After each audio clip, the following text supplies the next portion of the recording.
सद्गुरुदेव भगवान की जय, श्री मौनी बाबा भगवान की जय, श्री सद्गुरुवे नमः। महाराज, अगर भक्ति भाव श्रद्धा से किया जाए तो निश्चित रूप से उसका सुंदर परिणाम निकलता है। एक दृष्टांत सुने। एक राजा शिकार खेलने जंगल में गए। उनके साथ उनके मंत्री भी गए। मंत्री जी जो है बड़े ही भागवतिक पुरुष थे, प्रभु के भजन में बराबर रहते थे। तो उनका ये आसरा था, अगर कोई कुछ बात कहता था तो कहते थे प्रभु की कृपा, जैसी उनकी मर्जी वही होगा। राजा चले जा रहे थे और राजा का प्रत्यंचा से अंगूठा कट गया।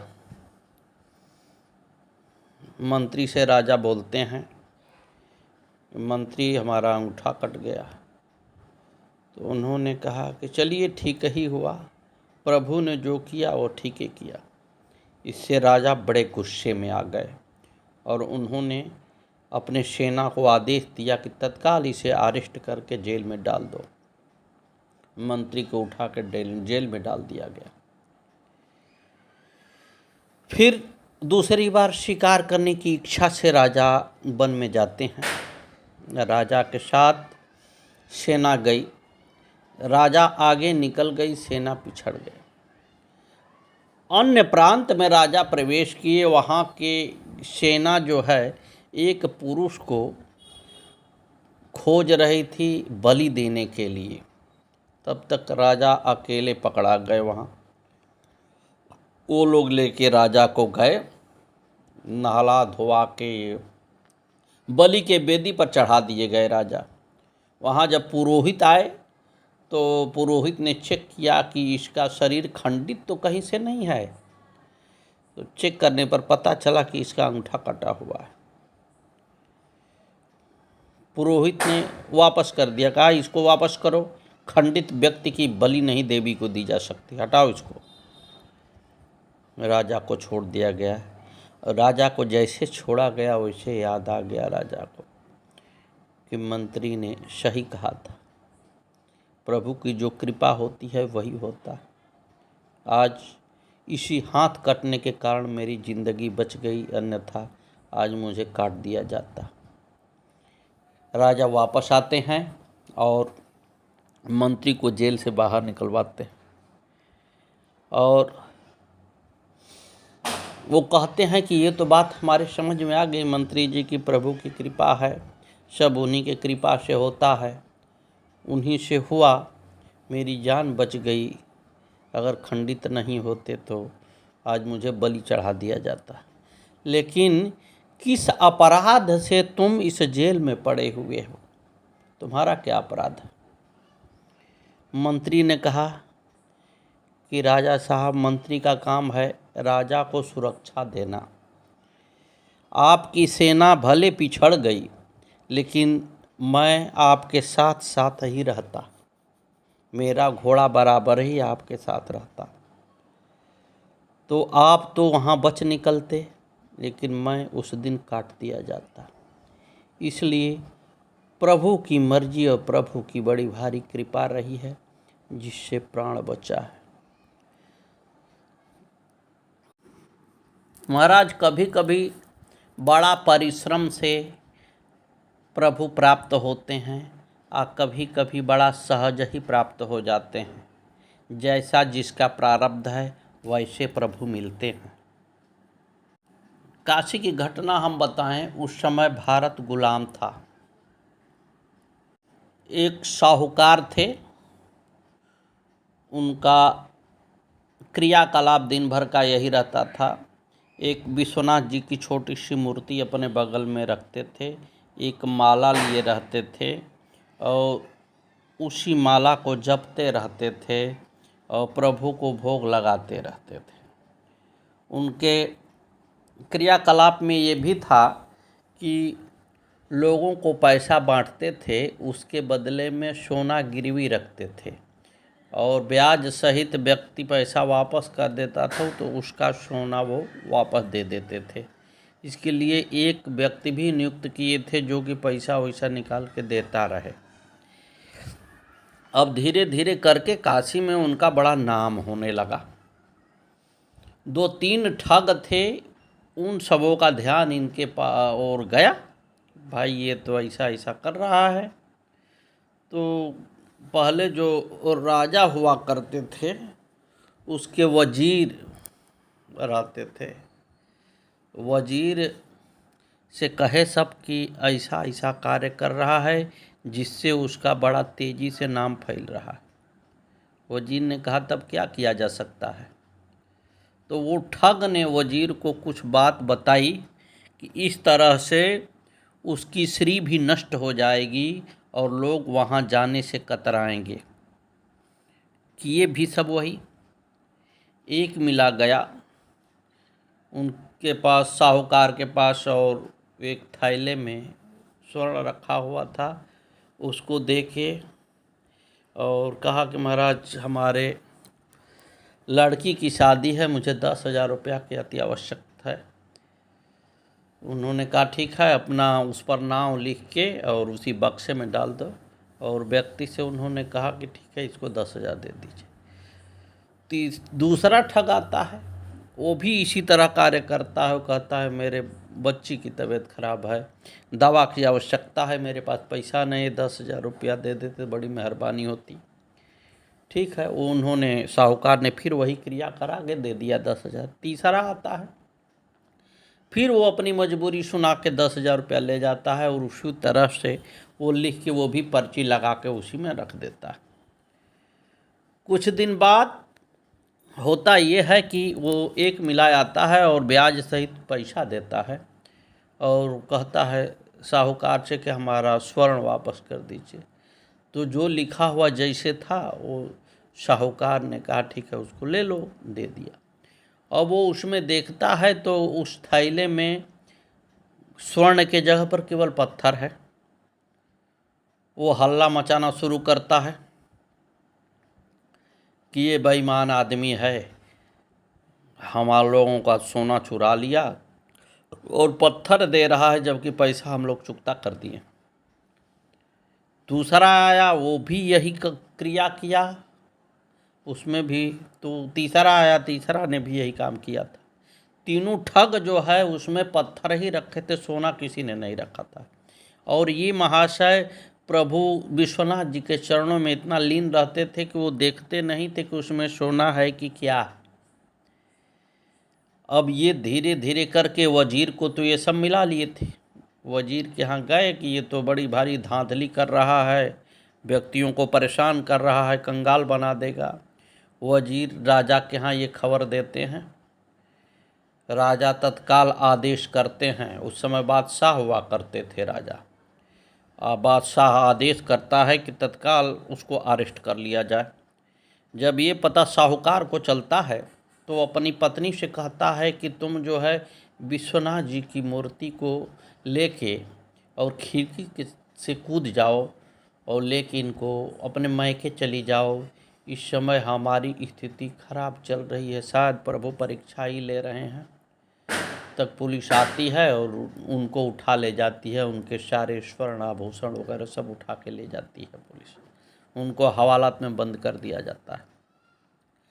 वजीर कुछ दिन बाद कहते हैं कि महाराज इसकी पत्नी जो है विश्वनाथ जी को लेकर और मायके भाग गई है।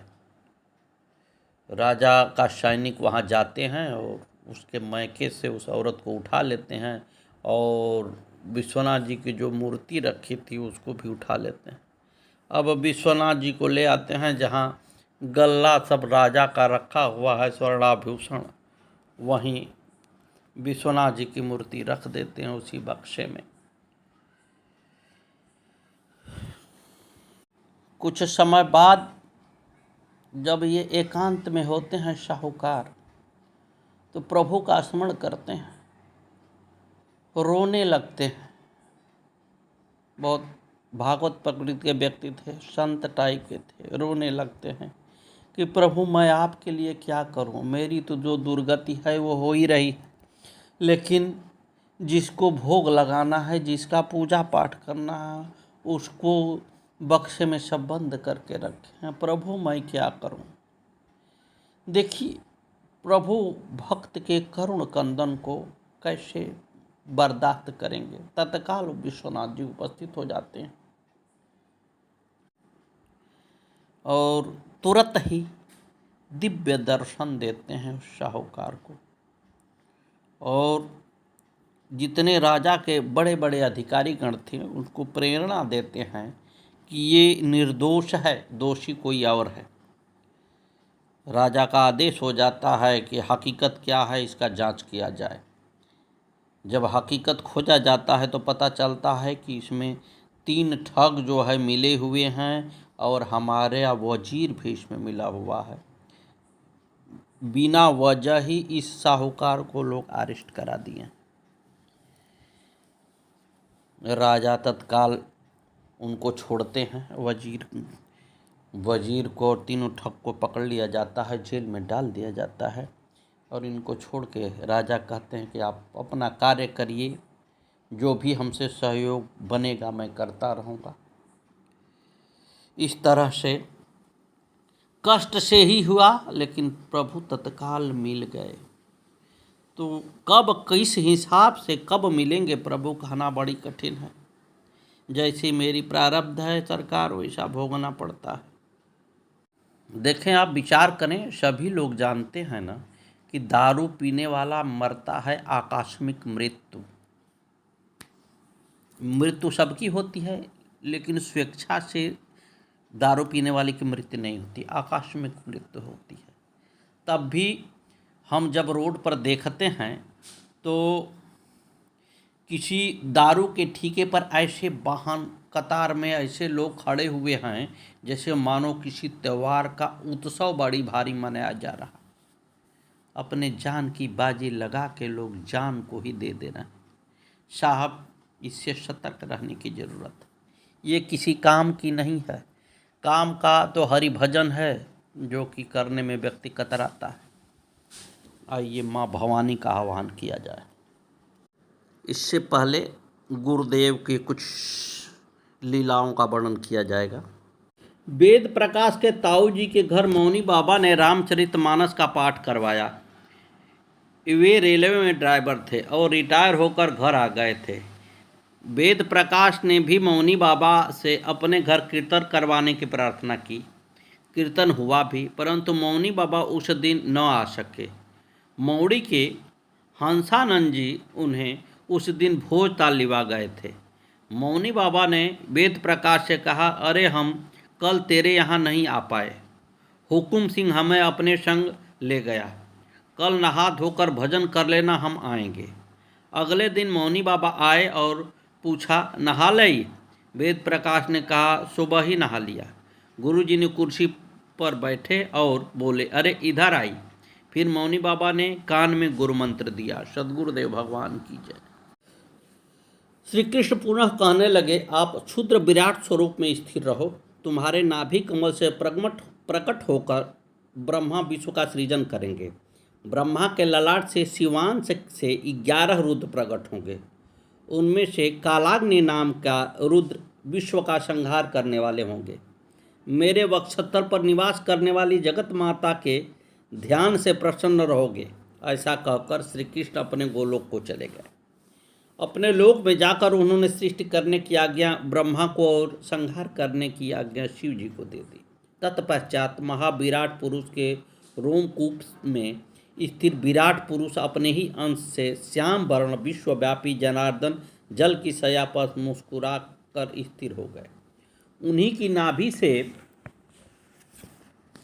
नाभि कमल से ब्रह्मा प्रकट हुए। उत्पन्न होकर वे ब्रह्मा उस कमल दंड में 1,00,000 युग तक चक्कर लगाते रहे। फिर भी वे पद्मोनि ब्रह्मा पद्मनाभ की नाभि से उत्पन्न हुए कमल दंड तथा कमलनाल के अंत तक नहीं जा सके। हे नारद, तब आपके पिता ब्रह्मा चिंतातुर हो गए। तब अपने पूर्व स्थान पर आकर उन्होंने श्री कृष्ण के चरण कमल का ध्यान किया। तत्पश्चात ध्यान द्वारा दिव्य चक्षु से उन्होंने ब्रह्मांड गोलक में आप्लुत जलशैया पर शयन करते हुए उन क्षुद्र विराट पुरुष को देखा जिनके रोमकूप में ब्रह्मांड था। उस महाविराट पुरुष को तथा उनके भी परम प्रभु श्री कृष्ण को देखा।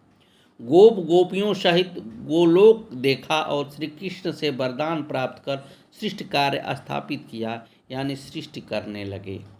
सर्वप्रथम ब्रह्मा जी के सनकादि मानस पुत्र उत्पन्न हुए। तत्पश्चात शिव जी का 11वां रुद्र कलाएं प्रादुर्भूत हुईं।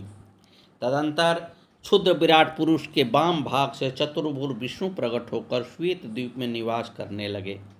क्षुद्र विराट की नाभि से उत्पन्न ब्रह्मांड ने सारी सृष्टि की रचना की।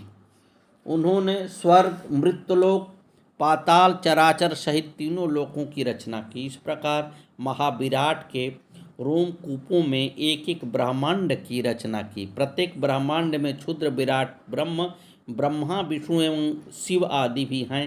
हे नारद, इस प्रकार मैंने श्री कृष्ण का पावन चरित्र का वर्णन किया।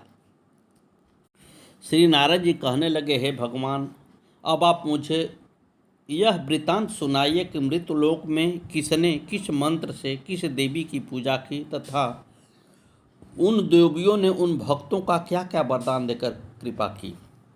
श्री नारायण बोले, हे नारद, मूल प्रकृति सृष्टिकर्ता के प्रयोजनार्थ गणेश, जननी दुर्गा, राधा, लक्ष्मी, सरस्वती तथा सावित्री इन 5 रूपों वाली कही गई हैं।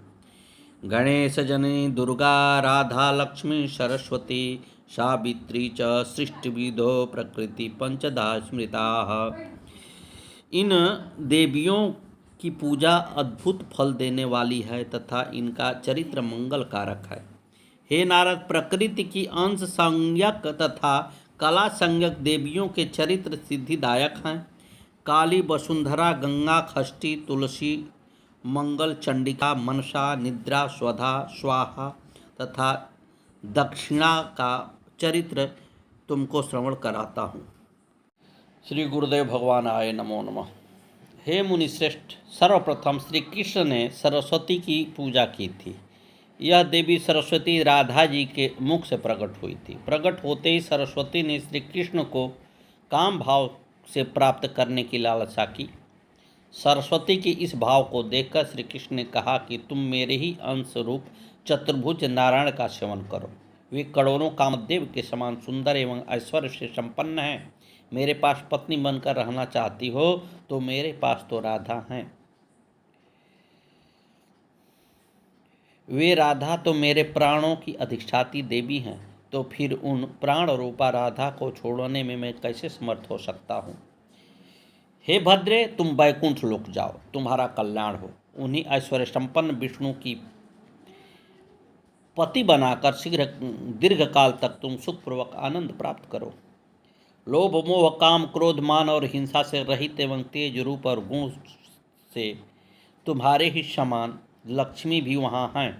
उनके साथ तुम्हारा समय सदा प्रेम पूर्वक व्यतीत होगा और विष्णु भी तुम दोनों का समान रूप से सम्मान करेंगे।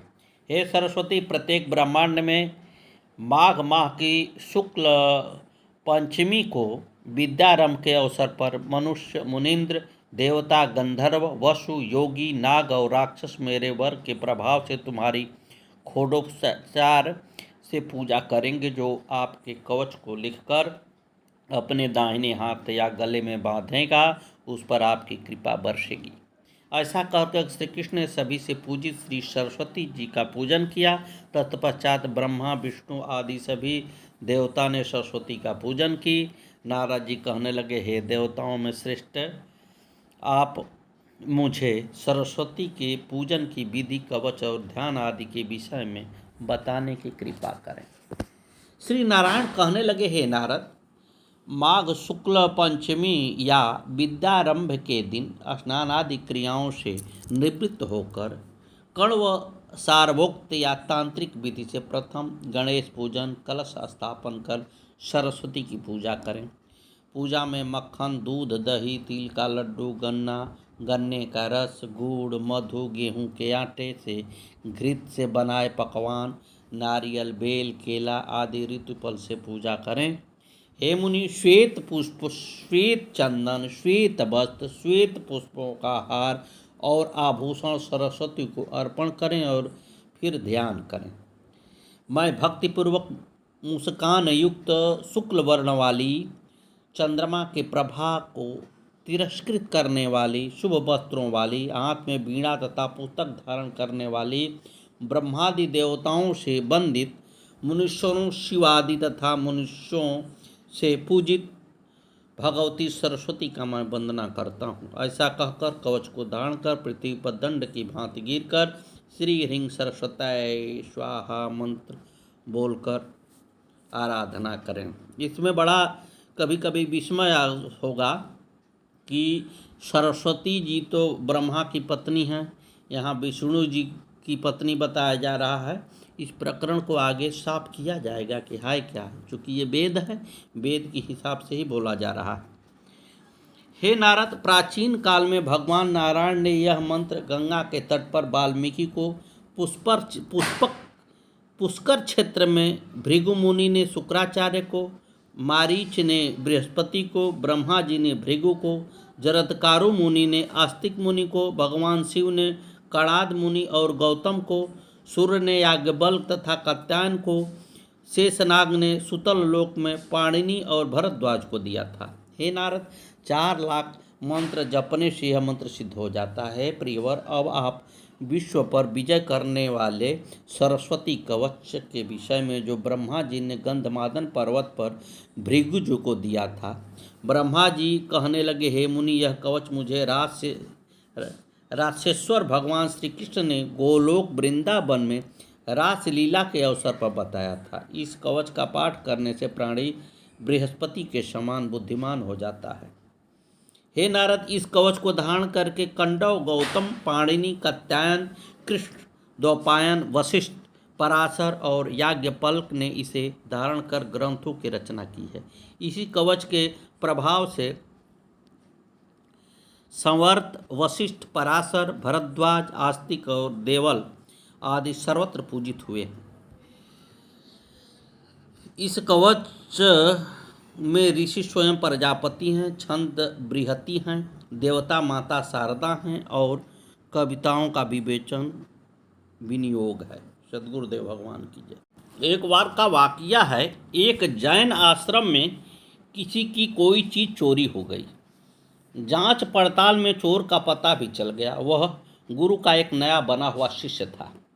अन्य शिष्यों ने सोचा कि गुरुजी उसे आश्रम से निकाल देंगे, लेकिन गुरुजी ने कुछ नहीं किया। कुछ दिन बाद वही शिष्य फिर से कुछ चुराते हुए रंगे हाथ पकड़ा गया। गुरुजी के सामने पेशी हुई, लेकिन गुरुजी ने कहा, छोड़ दो, सुधर जाएगा। अन्य शिष्य नाराज हुए, बोले, गुरुजी, ऐसा चोर हम सबको बदनाम कर डालेगा, इसे आश्रम से निकाल दीजिए। गुरुजी बोले, तुम समझदार हो, अच्छे बुरे का फर्क जानते हो। अगर मैं तुम्हें निकाल दूं तो भी तुम ध्यान साधना के रास्ते पर चले जाओगे, पर यह बेचारा इतना नासमझ है कि इसे सही गलत का फर्क तक नहीं मालूम। इसे तो सबसे ज़्यादा सिखाने की ज़रूरत है। इसे कैसे निकाल दूं? यह सुनकर शिष्य चुप हो गए। चोरी करने वाले शिष्य के आंखों से आंसू बहने लगा। उसका मन तत्काल निर्मल हो गया।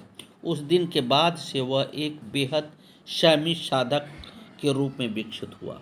श्री नारायण कहने लगे, हे मुने, अब आप वाग्देवी सरस्वती का वह स्तोत्र सुनो जिससे याज्ञवल्क्य ने प्राचीन काल में स्तुति करके प्रखर बुद्धि का आशीर्वाद प्राप्त किया था। हे नारद, एक बार गुरु के शाप से याज्ञवल्क्य अपनी विद्या से च्युत हो गए थे। उस समय सूर्य तीर्थ लोकलार्क क्षेत्र में जाकर के सूर्य की उपासना की। तब सूर्य ने उनको वेदांग पढ़ाया तथा स्मरण शक्ति प्रदान करने के निमित्त सरस्वती की स्तुति करने की आज्ञा दी। सूर्य भगवान के आदेश से महर्षि याज्ञवल्क्य ने सरस्वती की स्तुति की। याज्ञवल्क्य की करुणा भरी स्तुति सुनकर भगवती सरस्वती ने प्रकट होकर दर्शन दिए और कहा, हे मुनि, तुम महान कविंद्र हो जाओ। ऐसा कहकर वे वैकुंठ को चली गई। सद्गुरुदेव भगवान की जय। साधना का फल कितना सुंदर मिलता है, इसका वर्णन सुने। धनवान महिला एक युवा साधक से प्रभावित हुई और उसके लिए अच्छी सी कुटिया बना दी।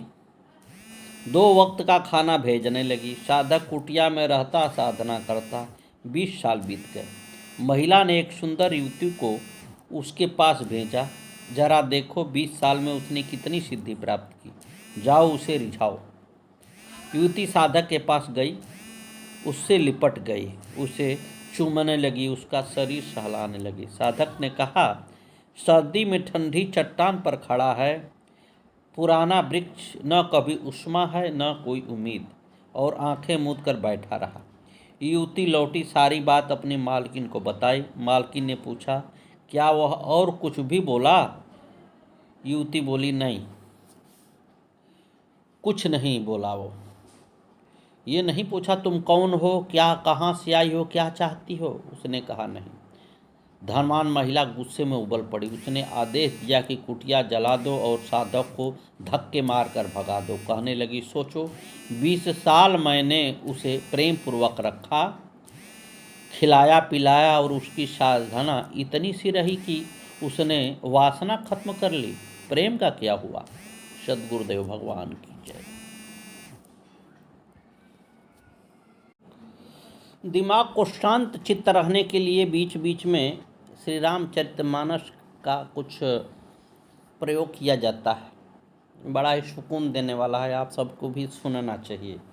पुनि बंदौ शारद सुर सरिता, जुगल पुनीत मनोहर चरिता, मज्जन पान पाप हर एका, कहत सुनत एक हर विवेका। गुरुपितु मातु महेश भवानी, प्रणौ दीन बंधु दिन दानी। सेवक स्वामी सखा सिय पिय के, हित निरपधि सब विधि तुलसी के। कपि को बिबियो की जग हित हर गिरिजा, साबर मंत्र जाल जिन सिरिजा। अनमिल आखर अर्थ न जापू, प्रगट प्रभाव महेशु प्रतापु। सोमेश मोहि पर अनुकूला, करियै कथा मुद मंगल मूला। सुमिरि शिवा शिव पाई पसाओ, बरनौ राम चरित चित चाओ। भनिति मोरि शिव कृपा विभाति, शशि समाज मिले मनहु सुराती। जे यही कथहि सह नेह समेता, कहहि सुनहि समुझहि सचेता। होई राम चरण अनुरागी, कलिमल हरित सुमंगल भागी। सपन हो साचो मोहि पर जौ हर गौरी पसाव, तो फुर हो जो कहु सब भाषा भनिति प्रभाव। श्री सद्गुरुदेव भगवान की जय। आगे की कथा कल। हमारे प्रभात भरद्वाज जी के कहने से थोड़ा सा कथा में आज के दिन विस्तार कर दिया गया है। सद्गुरुदेव भगवान की जय।